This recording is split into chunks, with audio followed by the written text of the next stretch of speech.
Hello everyone, कैसे हैं आप लोग। आई होप आप सभी अच्छे होंगे। तो आज के इस वीडियो में हम प्रैक्टिस सेट 57 लेके आए हैं और ये जीके जीएस से संबंधित होंगे। इसमें हम जीके जीएस के बहुत ही महत्वपूर्ण प्रश्न को जानेंगे, वो भी विद एक्स्ट्रा फैक्ट के साथ। तो वीडियो के अंत तक आप लोग बने रहिएगा, आपके एग्जाम के लिए बहुत ही ज़्यादा इंपॉर्टेंट होंगे आज के सभी प्रश्न।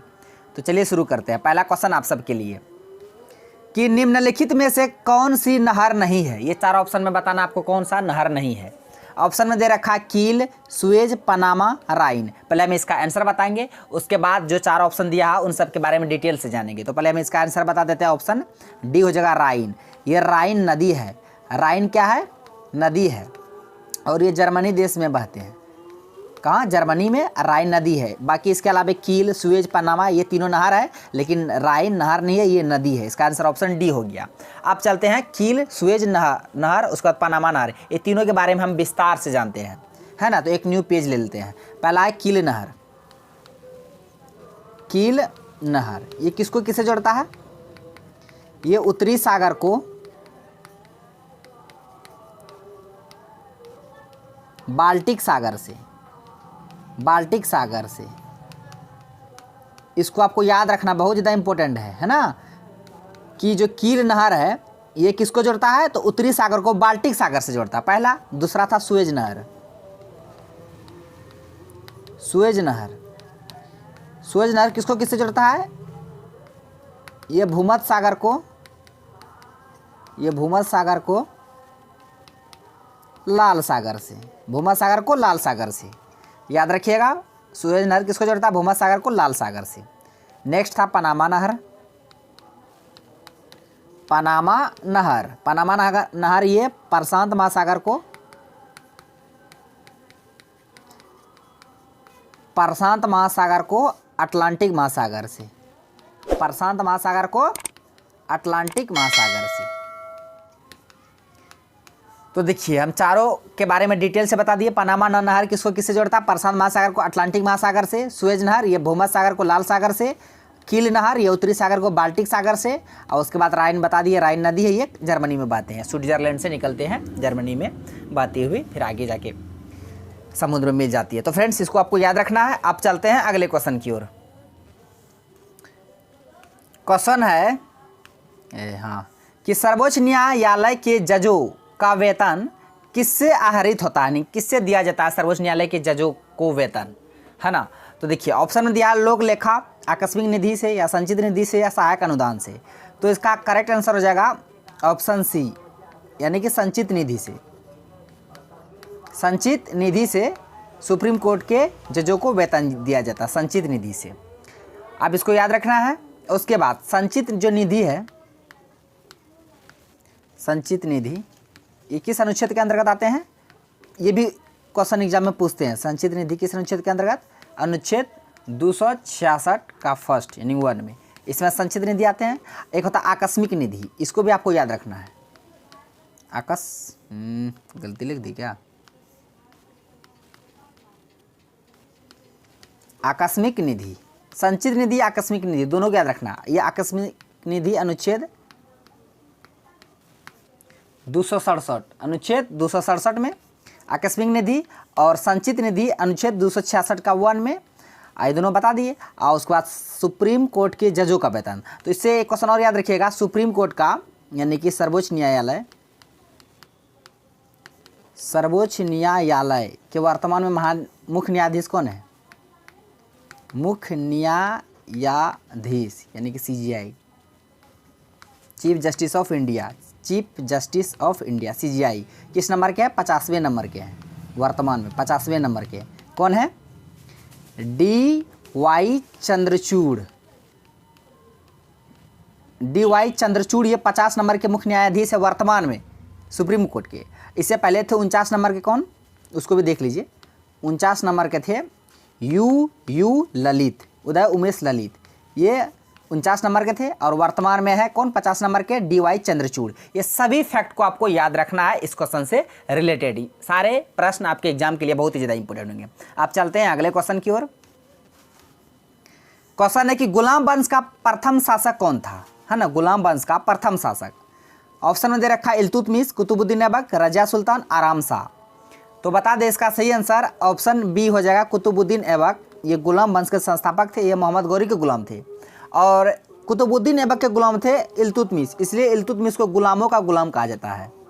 ये भी क्वेश्चन पूछा एग्जाम में कि गुलामों का गुलाम किसे कहा जाता है, तो इल्तुतमिश को गुलामों का गुलाम कहा जाता है ना।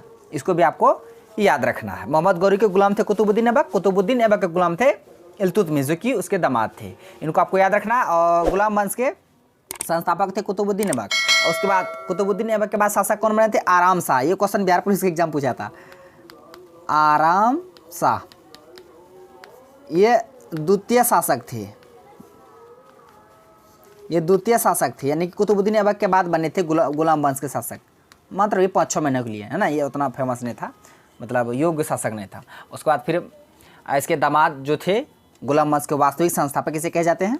इसको भी आपको याद रखना। जितना पॉइंट हम लिखते हैं बाबू बहुत खतरनाक है। गुलाम वंश का वास्तविक संस्थापक, वास्तविक संस्थापक तो बता दें कुतुबुद्दीन ऐबक, वास्तविक संस्थापक इल्तुतमिश। कौन थे, इल्तुतमिश, जो कि उसके दामाद थे। इसको आपको याद रखना है। और दूसरे शासक कौन थे गुलाम वंश के, ये आराम शाह थे। इसको आपको नोट कर लेना है ना, ये क्वेश्चन पूछा था, लेकिन बहुत सारे स्टूडेंट वहाँ पे इल्तुतमिश करके आते हैं ना। आपको याद रखना आराम शाह थे द्वितीय शासक गुलाम वंश के। तो इसका आंसर बता दें कुतुबुद्दीन ऐबक थे गुलाम वंश के प्रथम शासक और वास्तविक इल्तुतमिश। नेक्स्ट है असहयोग आंदोलन का नेतृत्व किसने किया था, नॉन कोऑपरेशन मूवमेंट। असहयोग आंदोलन का नेतृत्व बता दें ये 1920 में शुरू हुए थे। 1 अगस्त 1920 को असहयोग आंदोलन शुरू हुए थे। इसके नेतृत्व किए थे महात्मा गांधी जी ने। और असहयोग आंदोलन को ही बंद कर दिए थे, चूँकि 5 फरवरी 1922 को उत्तर प्रदेश के गोरखपुर में एक चोरी घटना घट गया था। 5 फरवरी 1922 को, है ना, एक पुलिस थाने में आग लगा दी जिसमें 22 पुलिसकर्मी जलकर मर गए थे। तो 5 फरवरी 1922 की घटना है जिसके कारण महात्मा गांधी जी के द्वारा 12 फरवरी 1922 को असहयोग आंदोलन को ईस्वी है, अब हटाइए, 1922 को असहयोग आंदोलन को मतलब बंद कर दिए थे। इसको आपको याद रखना, ठीक है। अब बढ़ते हैं अगले क्वेश्चन की ओर। क्वेश्चन है कि जायकवाड़ी परियोजना किस नदी पर है, जायकवाड़ी परियोजना किस नदी पर है। बता दें ये परियोजना गोदावरी नदी पर है। किस नदी पर, गोदावरी नदी। ये महाराष्ट्र के त्र्यंबक श्रेणी से निकलती है गोदावरी नदी और दक्षिण भारत की सबसे बड़ी नदी है। तो इसका सही आंसर ऑप्शन डी हो जाए, गोदावरी नदी पे जायकवाड़ी परियोजना है। कावेरी में मेट्टूर बांध है, बहुत बार एग्जाम में पूछा है मेट्टूर बांध किस नदी पर है। रुकिए इसको मिटाइए देते, अच्छा से लिख देते फरेज से।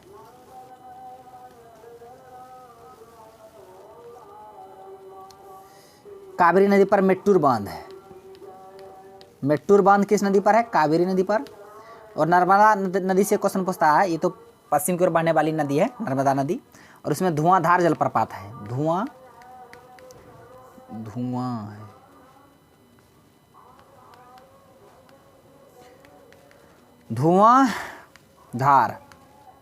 धुआंधार जलप्रपात किस नदी पर है, नर्मदा नदी पर, जो कि पश्चिम की ओर बहती है, अरब सागर में गिरती है।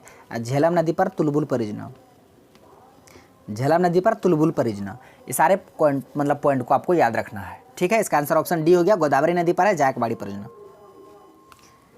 नेक्स्ट है, अकबर ने पहली बार समुद्र देखा था। अरे बाबू समुद्र है, देखो पानी पानी। हाँ, तो कब देखा था वो, बंगाल विजय के दौरान या गुजरात विजय के दौरान या अहमदनगर विजय के दौरान, इनमें से कोई नहीं।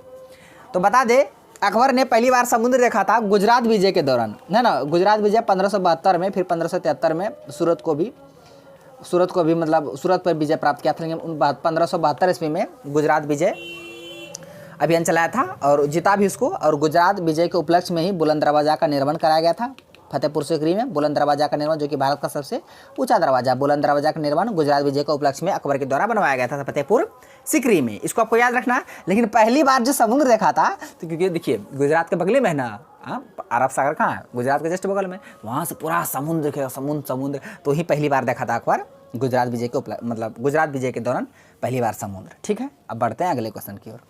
इसी के उपलक्ष्य में बुलंद दरवाजा का निर्माण करवाया गया था। आपको याद रखना है कि बुलंद दरवाजा का निर्माण अकबर के द्वारा जो करवाया गया था, किस विजय के उपलक्ष्य में, तो गुजरात विजय के उपलक्ष्य में, ठीक है। तो नेक्स्ट है, देखिए ये क्वेश्चन है, योजना आयोग, प्लानिंग कमीशन। भारत में योजना आयोग का स्थान किसने लिया, है ना। तो बता दें भारत में योजना का स्थापना हुआ था 15 मार्च 1950 को। नेहरू जी के द्वारा, जो कि USSR देश के संविधान से लिया गया था योजना आयोग प्लानिंग कमीशन को, और 15 मार्च 1950 को स्थापना किया था। लेकिन 1 जनवरी वाई है 1 जनवरी 2015 को योजना आयोग की जगह मोदी जी नीति आयोग ला दिए। नीति आयोग की स्थापना कब हुए थे, किसके जगह पे आई थी योजना की जगह, कब, 1 जनवरी 2015 में। 2014 में मोदी जी की सरकार बने थे, जस्ट 1 साल बाद 2015 में योजना आयोग को किस में बदल दिए, नीति आयोग में। इसको आपको याद रखना है और इसका आंसर ऑप्शन ए हो जाएगा, नीति आयोग। योजना आयोग को किस में बदल दिया, नीति आयोग। योजना आयोग की स्थापना 15 मार्च 1950 नेहरू जी के द्वारा और नीति आयोग का स्थापना 1 जनवरी 2015 को मोदी जी के द्वारा। ये सभी बातों को आपको याद रखना है। अब चलते हैं अगले क्वेश्चन की ओर। क्वेश्चन है गुप्त वंश का संस्थापक कौन था, गुप्त वंश का। तो इसका सही आंसर ऑप्शन सी हो जाएगा, श्रीगुप्त। गुप्त वंश का संस्थापक, गुप्त वंश का संस्थापक श्रीगुप्त। और गुप्त वंश का वास्तविक संस्थापक था चंद्रगुप्त प्रथम।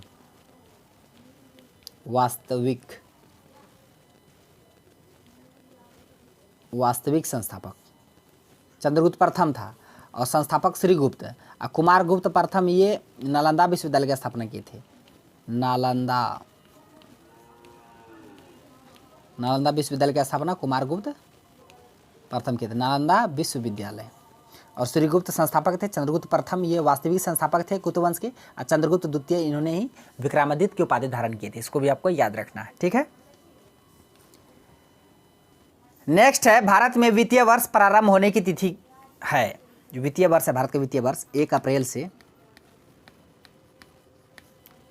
31 मार्च।